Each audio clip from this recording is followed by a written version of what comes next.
You walk out of the door of your home and you walk into an area that is nothing but an abundance of food, fruits, vegetables, everything you need to sustain life that you have planted yourself and maintain throughout the year. A food forest. What's it all about? We're about to find out. This is the Swarm Unplugged podcast, where we get to know the bee social community and encourage others to join us. With hundreds in the community, we want to get to know all of you better. From the newbie to the expert to the project partners, we will be learning who they are and how they can best benefit from Bee Social. I'm Christopher Knight, so let's get started.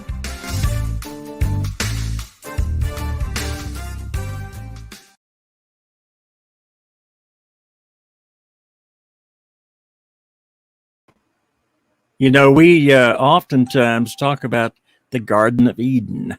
What does that mean? You know, it's a way to enjoy life in its fullest, be satisfied with what's around us, not be dictated by anybody, as a matter of fact, have a feeling of flowing through life with all of your needs satisfied.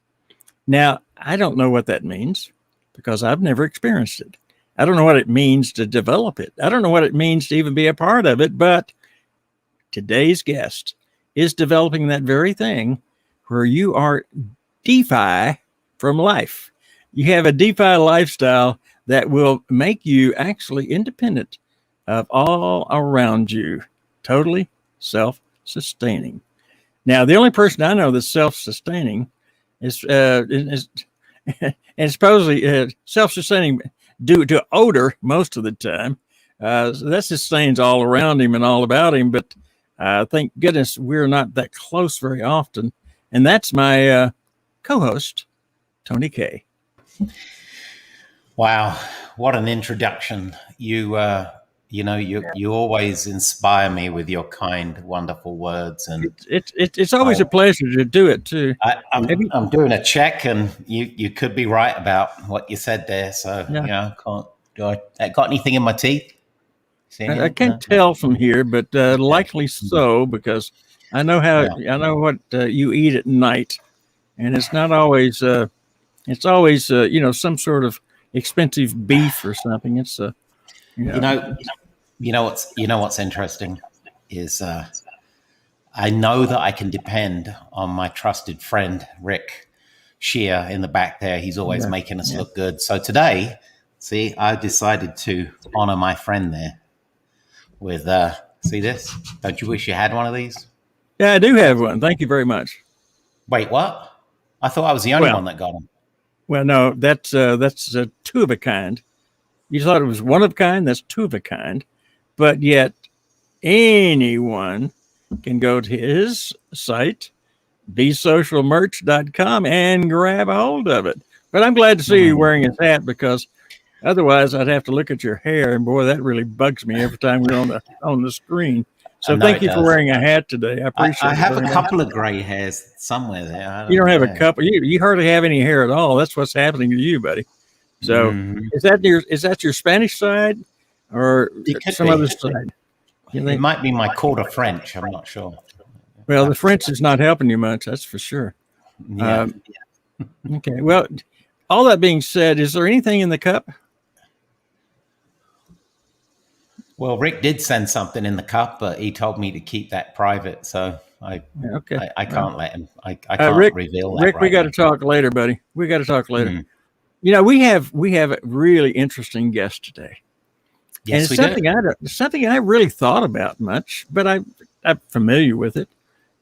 People have been talking about self-sustaining lifestyle for a long time. Now it seems that technology is catching up with it, doesn't it? Huh?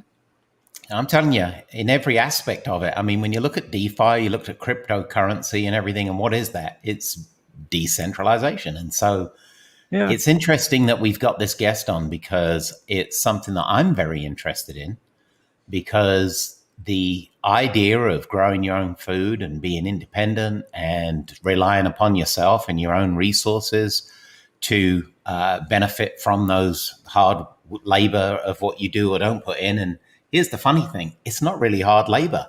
It's something we almost enjoy every day by sometimes going outside and everything and checking on your landscape and everything. But maybe we should ask him about the landscaping thing, because I think he's got some pretty cool ideas. I'm not sure, but he's got some great ideas. So why don't we take just a minute to see some of that in a very special video? I'd like to see it. If anything was possible, what kind of community would you call home? Imagine walking out your door and overlooking a diverse, thriving food forest. You see an abundance of citrus, leafy greens, medicinal plants, along with an amazing variety of exotic, chemical-free fruits and vegetables growing in organic, living soil. Berry bushes and beautiful flowers are strategically placed by permaculture experts to attract pollinators. Bat boxes installed in tall trees assist with mosquito control, and beehives have honey taps for convenient access.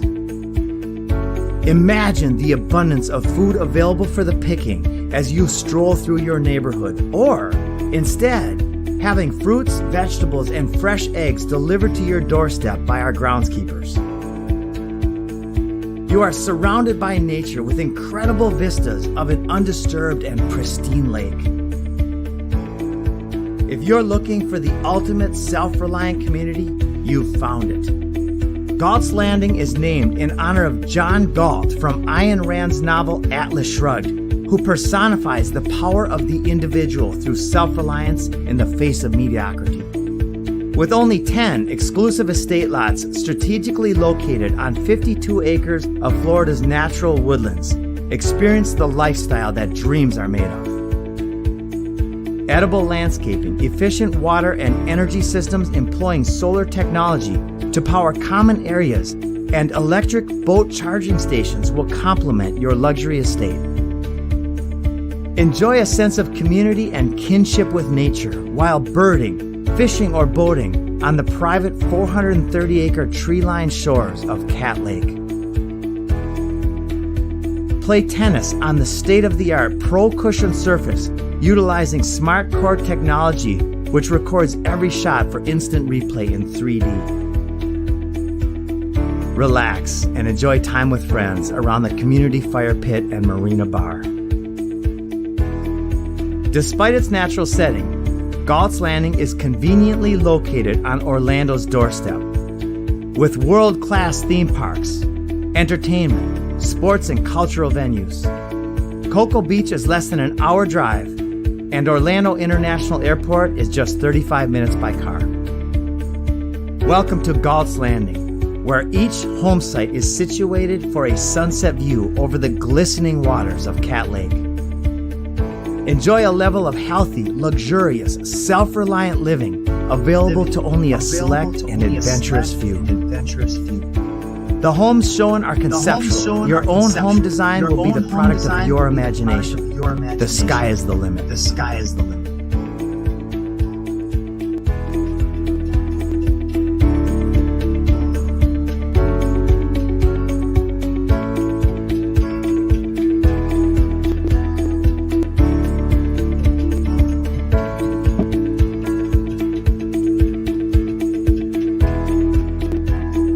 Galt's Landing offers a unique combination of premier location, natural environment, and exclusivity, along with food, water, and energy self-reliance. This is paradise found. If you wish to be one of 10 owners in this resilient neighborhood, contact us now at galtslanding.com.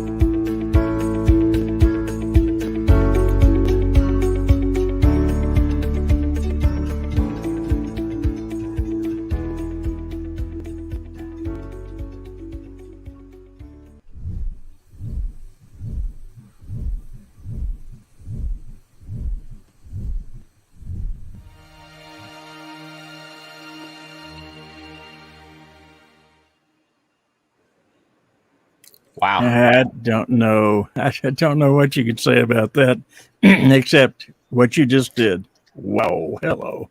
Sign me up. Yeah.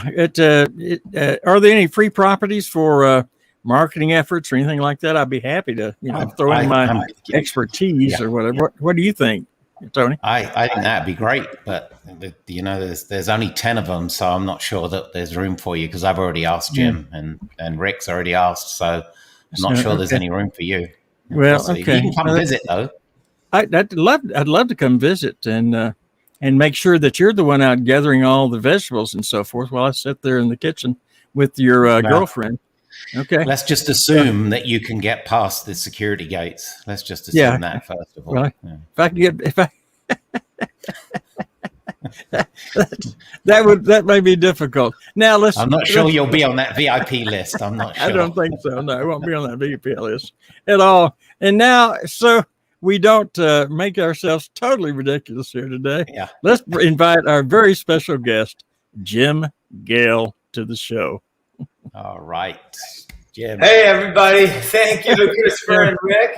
It's great to be on your show, and I love the fun of this. You guys are awesome. Well, you never know what you get. It's like a box of chocolates, right? You never know what you're going to get. Well, Jim, it's a real pleasure to have you here. Fortunately, we've had a chance to chat and learn a little bit about it, but I want everybody to know what is a food forest anyway? A food forest is a strategically designed system that mimics natural systems, but produces a massive amount of food with very little input. In fact, you can plant a food forest in your yard and leave your yard for 30 years and come back and you will have a food forest in your yard that has food everywhere, animals, natural habitat, and a vibration of life that is absolutely inspiring. In fact, about 5,000 years ago, architects and these wise people that study cultures have determined that the Amazon rainforest was a designed food forest thousands of years ago. Wow. Then designed the Amazon rainforest has that many vegetables and fruits and so forth? So there are actually tens of thousands of different types of edible and medicinal plants most of us haven't heard anything about, because this is not by accident, by the way. Henry Kissinger said back 50 years ago, if you want to control nations, control oil. If you want to control people, control food. And this strategy has led to a diminishment of the seed diversity and of everything regarding healthy, poison-free food. What do you do when someone says, well, I don't want to go to that much work? I say, great, because then get rid of your lawn, get a food forest, because a lawn takes more maintenance, more poisons. In fact, there are between 40 and 50 million acres of lawn in the United States alone. It is the #1 crop, which takes more poisons and more maintenance than any other crop. It's monochromatic. It doesn't provide smell, doesn't provide color, and it doesn't provide food. It's the foundation of the enslavement of humanity. No, that's great. I don't think Tony's Homeowners Association wouldn't allow him to plant one, I'm sure. And plus, I think the geese would get upset. They have a heyday on that grass. But I got to tell you, I'm ready to change a few things around. That's for sure. And there is some options apparently, even if you do have a small area. And I don't know. Somebody told me something about, hey, if you don't have an outside and you got an inside, because our friend Rick Scherer in the back there, he lives in this place called, I don't know, New York, is that what it is? Somewhere out east. I don't know where it is, but anyway, he lives in this place that he calls a box, and I was told we can get a box within a box, right, Jim? There's something we can do there. Absolutely. There's a million things we can do, and a lot of people. There's so many programs that are based in ignorance about growing food, right? And ignorance isn't stupid. It's just not knowing what's possible. And every day I still learn what's possible, and it blows my mind. In fact, a few weeks back, I was doing a video with my friend's food forest in northern Minnesota near the tip of Lake Superior. And it is absolutely thriving. It's an outdoor food forest that is so expansive. The animals and the birds, he's got birds from Russia that have never been seen on the continent. He's got all this different, it's like the vision that I hold in my mind of the Garden of Eden. Not the religious story, but the actual idea that we can have so much abundance that it's literally dripping off the trees everywhere. So instead of planting ornamentals in these landscapes that don't provide food, you can plant beautiful plants that have more functionality. And that's what permaculture is. That's what food forestry is creating more functionality inside the same system. Wow. Well, we Plus just you got the beauty and the smell and everything else that goes along with it. I mean, it's incredible. We had Scott. We are international right now. We had Scott Satoshi in Japan watching, and he made a comment about getting a villa. And then we got Scott Rogers here. Rick put this up. So I want to say something about Scott Rogers there, and that is, he said that he's putting one in his backyard. Yeah. And so then I'm going to ask you, Jim. How would you direct him to do it properly? By following the permaculture principles that have been well defined and demonstrated all over the world. We mimic natural systems. So a proper food forest will have layers of food. Most people, when you think of food, what do you think of? Fruit trees? Like if you think of a food forest? But you can have layers, roots and tubers, ginger and turmeric, some of the best medicines in the world, and culinary herbs. And sweet potatoes are absolutely phenomenal. You can eat the roots, the stems, and the tubers. They're not actually in the potato family, but they're like perennials that just keep growing and growing in certain climates. So permaculture is about finding out the zone, the climate, and all of the different variables that go into a particular area, and then designing according to what would make sense in that area. All right, Scott, you can answer us here. What area do you live in, Scott? And we'll wait for his answer here, but you might even be able to suggest what he needs to do with what types of plants. But I think he's in Arizona, actually. I think he's in Arizona. You're right. Yes, Arizona, exactly. So we're talking about the state of Arizona. Can you help him out as far as the type of plants he needs in Arizona? First, in Arizona, in almost all of Arizona, catch and store water. Right? That's going to be your number one thing. And how do we do that in permaculture? Well, water catchment from the roof is going to be awesome. It's going to be a no-brainer, taking the water that comes in from your roof. And then another thing is creating ditches on contour. And they could be very small ditches. They could be 6 inches deep and 6 inches wide, or they could be 6 feet wide and 6 feet deep, right? But they're ditches on contour. And then when it rains, then it'll allow the water, which typically will take the nutrients from the top of the soil, and along with the water, it'll leave the property.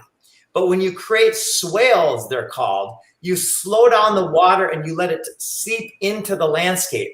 And when you have a series of swales, very easy to do swales, then you're going to be storing the nutrients and the water. And over time, you will have springs pop up on your property and life that is just absolutely incredible. How long did you say it took to actually grow a proper food forest? So typically it's going to be about 3 years before you have a thriving food forest. And that's when you buy trees that are maybe grafted trees. They might be a year or two old already when you purchase them. Maybe they're 3 feet or 6 feet or 10 feet tall.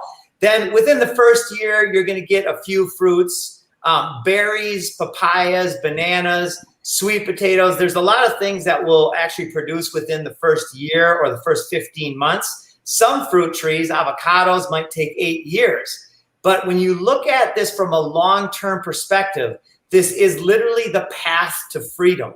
It's not a utopic fantasy. It's the next logical step for humanity. Yeah, it's funny because you talk about the different landscaping and everything, and I know that some property that I'm connected with in Costa Rica, the growth there is absolutely mind-boggling. A friend of mine that's a realtor down there, he said, "Hey, Tony, can I put a couple of banana trees down on this property here?" And And I came back, I don't know how long it was after, and not only was those trees, the ones that were closer to the road were 3 or 4 feet, the ones that were closer to the hill were already producing fruit. Mind-boggling, and we're talking months. And I was like, "What size did you put in?" He said, "Oh, they were about this big." Awesome. And I'm like, "You got to be kidding!" So it's definitely pertinent there. Now, one of the questions I got for you kind of leads into this, and that's hydroponics. Now, how is a hydroponic setup that somebody might have indoors going to produce in the same time as what outside is, or is it completely different? Well, it's completely different. Hydroponics is awesome in certain applications. I've built a lot of many hydroponic systems. I've turned my whole garage into a grow room for microgreens and hydroponics, and it can be fantastic. You can grow a head of lettuce in 30 days in a hydroponic system.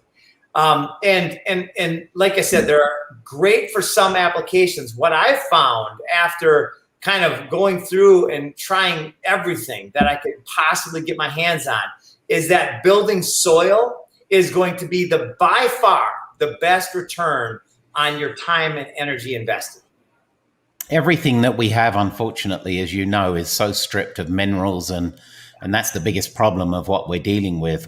Our soil is so depleted, and there's so many more chemicals that they use to try and bring those nutrients in, which is chemicals on top of chemicals. And so, a lot of the reason why, I'm sure you've heard of the Hunza tribe in the Himalayan mountains, where the ground is unspoiled as much as it can, because even our pollutants from the air and the water that saturates those grounds aren't affected as much. So, that's one of the things that I think is really, really important, is understanding the nutrients that we keep depleting and how to better that. So how would you suggest somebody would look at nutrients first if they were doing trying to get a backyard or a box going, or one of your systems?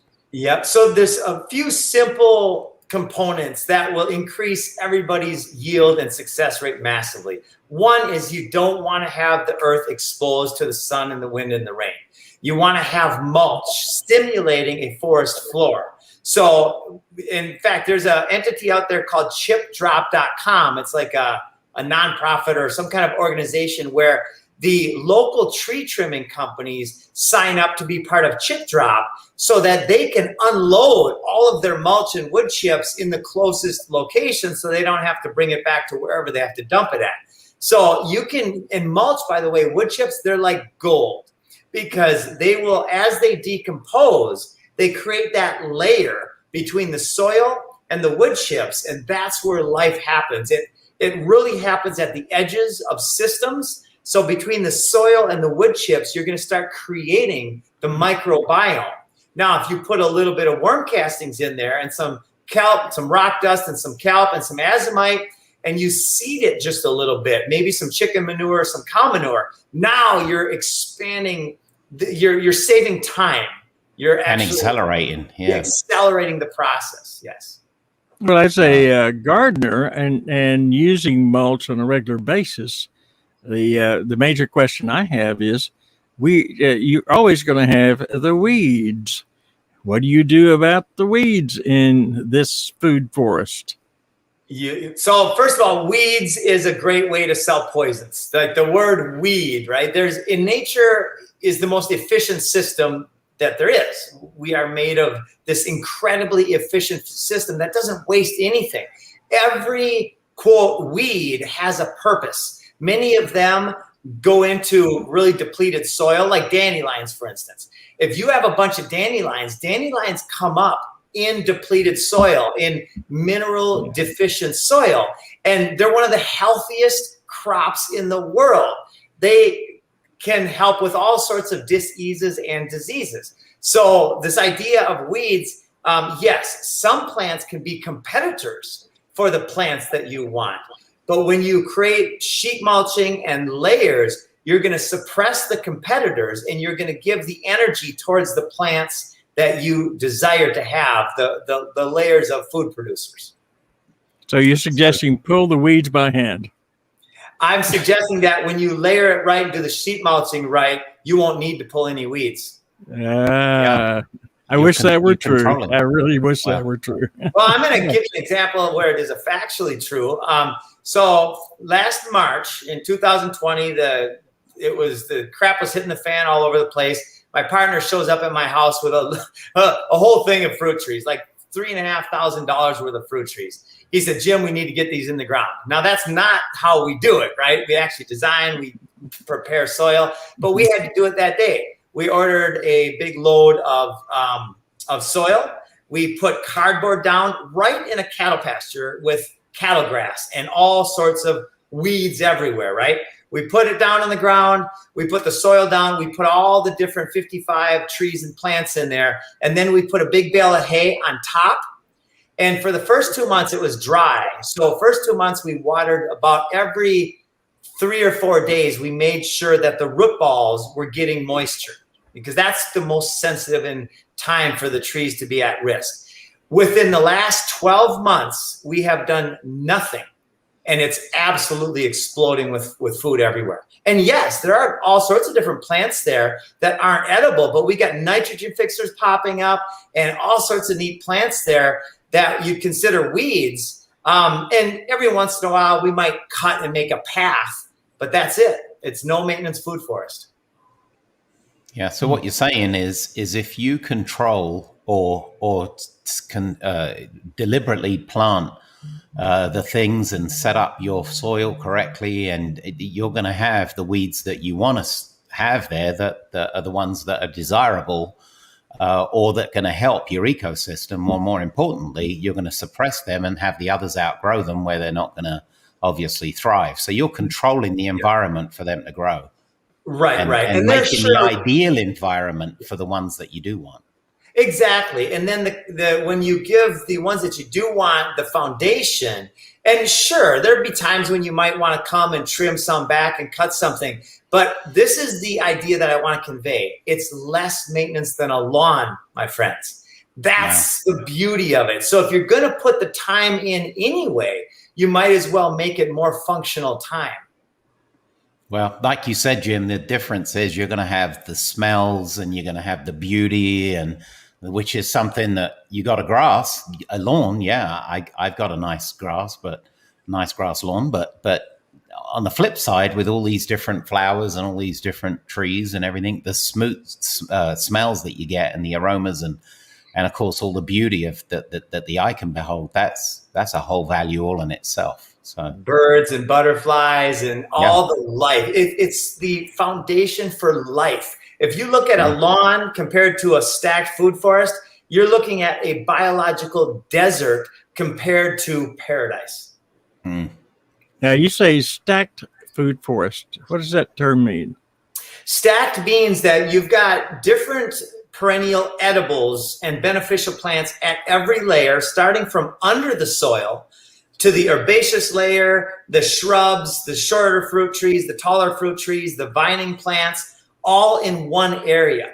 And when you put them together in a guild or a community of plants that support each other, then again, it comes down to very little maintenance and very high yield. And you're doing this in quite a few different areas. How many countries and states are you involved in right now? So we were highlighted on the High Wire with Del Bigtree, and phenomenal show. He's an amazing human being and his team. And that was Earth Day. So that was about 105 or so days ago. Since then, since our launch, we're in 11 countries and 37 states, and we're growing practically viral. And this is, Victor Hugo said, there's one thing more powerful than all of the armies of the world, which is very relevant right now. And that is an idea whose time has come. And the seed for the Garden of Eden has been planted deeply within all of our psychologies. We all have this vision of this place, this paradise. That is, my friends, absolutely the idea whose time has come. And we're doing it, and many others are doing it as well. Well, you mentioned one time that you thought there might possibly be a way to what we call for this show DEFI food forest and DEFI finance together. How do you see that coming together? Well, I would really like your consult on that. I am a huge fan of decentralized currency. I know that we have to decentralize these tools that are used to enslave the masses in order to have our freedom. So I want to find out what it means and how we incorporate those blockchains and those systems into our business. It would be amazing. Well, I'm sure there's some people watching this show that will be happy to help you out with that, actually. So we have a very helpful community and very, very, very smart community in that area. And I know that those that are interested in the DeFi lifestyle, and it's living off the grid, I guess, is the old term, but in essence, it really is a little bit different than that. In fact, it's so different that you've created a community yourself that will epitomize the idea of living off the grid. You want to tell us about Galt's Landing? I sure do. So my partner, Brian, and I, we had this vision. He came and moved down in 2012 with me in Costa Rica, where I lived for 12 years, planted thousands of fruit trees and really learned about this process. So we had this idea of let's build our own community just for us. And then it came to be where we found this 52-acre property. It's got a mile-long paved runway on the eastern border, which we don't own, but it's there, and we're trying to purchase it. That might happen. And it's got a private 430-acre lake on the western side. So we see sunset views over the lake every day. It's at the end of the road. It's paradise. We've got the only dock on this private lake, and we are designing it to be a completely off-grid community with all the food, all the water, and all the energy needs met on site. And it's going to be a luxury community because we want to demonstrate to the world that off-grid does not mean an outhouse in the woods with no plumbing, right? That off-grid can be completely luxury and not miss a beat. In other words, have everything we already have and not have to pay the energy companies and the water companies and all the BS. Wow. This sounds like a phenomenal place to be able to set up and actually detach yourself from all of the craziness and actually live and live in a real way. You know, that sounds incredible. It really does. Yeah, my job, and I love really visualizing. I'm a huge fan of meditation and visualization. And my job is to create the most inspiring life and show the world, to use my home as a stage. And we just got a huge investment. We've got all these neat things coming our way, TV pilots and everything. So I want to be really an advocate to inspire people, because fear is also one of the biggest tools of enslavement. And I want to lift people out of shame and rage and anger and fear and all that control mechanism, and to create faith and courage and inspire people to live this way, because it's good on every level. It just feels good. That sounds like decentralization to the ultimate DeFi, right there. Decentralization is huge. And like you said, being free, and it speaks volumes to that. Well, just imagine, Tony, that they have this self-sustained living platform, and if they were to have a self-sustaining cryptocurrency to exchange within their community, then they would have a completely off-the-grid, totally situation. Am I crazy to think something like that? I love it.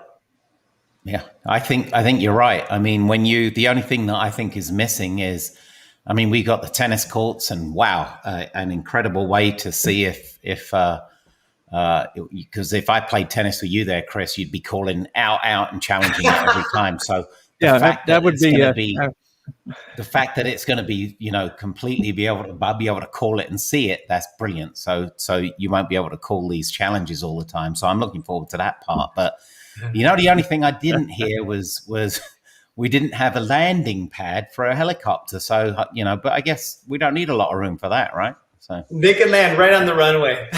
There you go. Or right next to the horse stables. We're probably going to have 2 horses for our daughters. We'll probably have 2 cows at a time. and all these other little things. Again, showing that off-grid means luxury and means convenience, right? Because what do Americans hate most?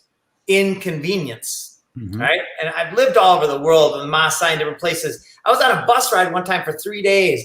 And this is where I learned about convenience and inconvenience, because I was in pain at the ridiculousness of the inefficiency of the travel. And everybody I was traveling with, they were just enjoying the ride. And I was like, God, I'm suffering, but they're happy. That means I've got a problem, right? And decentralized is also taking responsibility for my own emotions.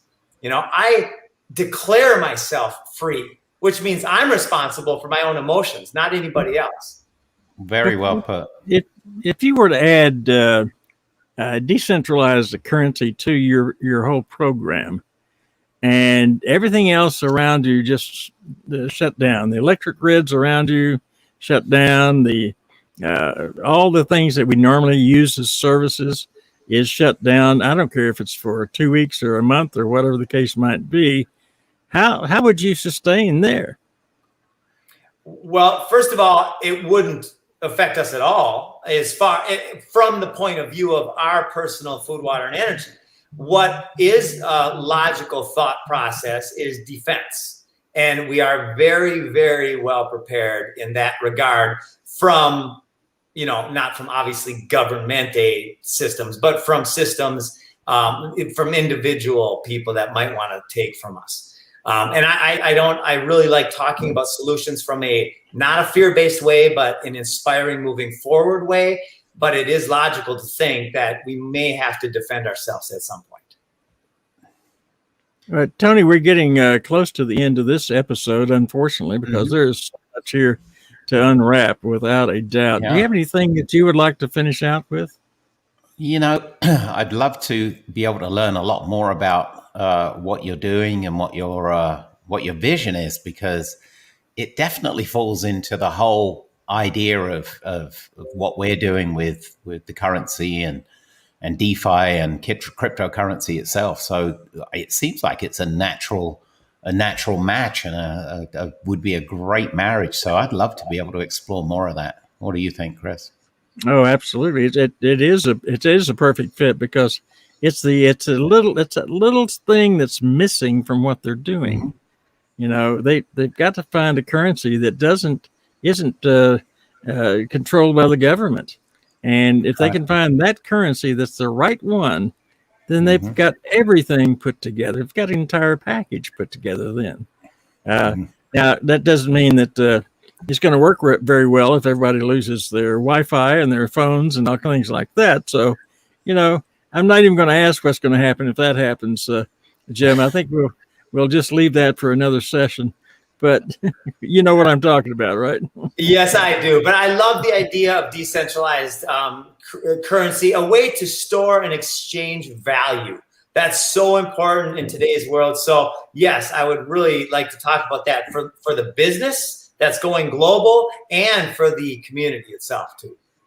No doubt. Well, I know that either ourselves or someone from Be Social will be in touch with you, because I know that we can expand together, and that's what's so cool about it. And before we close again, Jim, any final things you'd like to tell our audience today?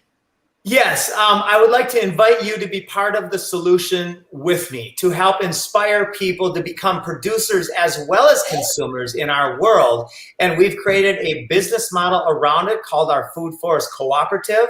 You can get a hold of us at foodforestabundance.com. And we help people grow food. We teach regenerative capitalism that's beneficial on every level, and it's a lot of fun. That's fantastic, because you've really put together a good plan for folks to follow, a roadmap, if you will, for them to be successful at what they're doing. Jim, thank you so much for being a part of this program today. Thank you. It has been a true pleasure to learn about this. Some of the things I had no idea about, to be honest with you. We first talked with you. So thank you so much for educating me. Hey, thank you guys. It's a pleasure. And let's have some fun and grow some food. All right. Thank you, Jim. And Tony, I don't know. What do you think about Wow. what do you think about Amazing. growing your own food? Would you do that? I absolutely would. My dad had what's known as a green thumb, and he was always giving me a hard time about different things. And my mother still loves to plant stuff all the time and everything. So the important thing here is I think there's so much to learn, and sometimes when you're not aware of it, you don't understand how easy things can be, because normally we get ourselves in the way of something that's not that difficult. So it's about understanding sometimes. So I think what Jim's got going there and what we can open up, I'm really looking forward to trying to learn some of the stuff they've got. So to better myself, to obviously help myself. So, by helping ourselves, actually, we help everybody. The more we all learn about stuff and understand, it's better for everyone. So I'm looking forward to it. Really am. Well, myself, I've been an avid gardener for many, many years, but it's not been vegetables and things. It's always been, flowers and bushes and plants like that, and blooming plants. And weeds. Uh-huh. Yeah, and weeds. That's the reason I asked about the weeds, because I had to fight them all the time. And but as you know, and here in North Carolina, I live on acreage, and a lot of it's grass. I'm thinking, okay, could I use maybe half an acre here and turn it into one of these food forest farms and enjoy gardening in a different way, because we have a very mild climate here in North Carolina. It gets cold during the winter, but it's not like Minnesota or someplace. So I'm sure there's a real year-round crop that could be grown here. So I'm kind of interested myself.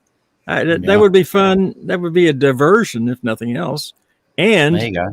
Would be quite a challenge, which as I've learned from you to know what challenges are, because you challenged me today to be able to live with you and work with you. So I've learned about challenges only in the last year, because of my very, very, very good friend Tony. But I'm looking forward to that. So Tony, thank you. You're my favorite co-host, as you always know. Appreciate it. See you soon. All right, and everybody, it's been a wonderful podcast. We have learned something.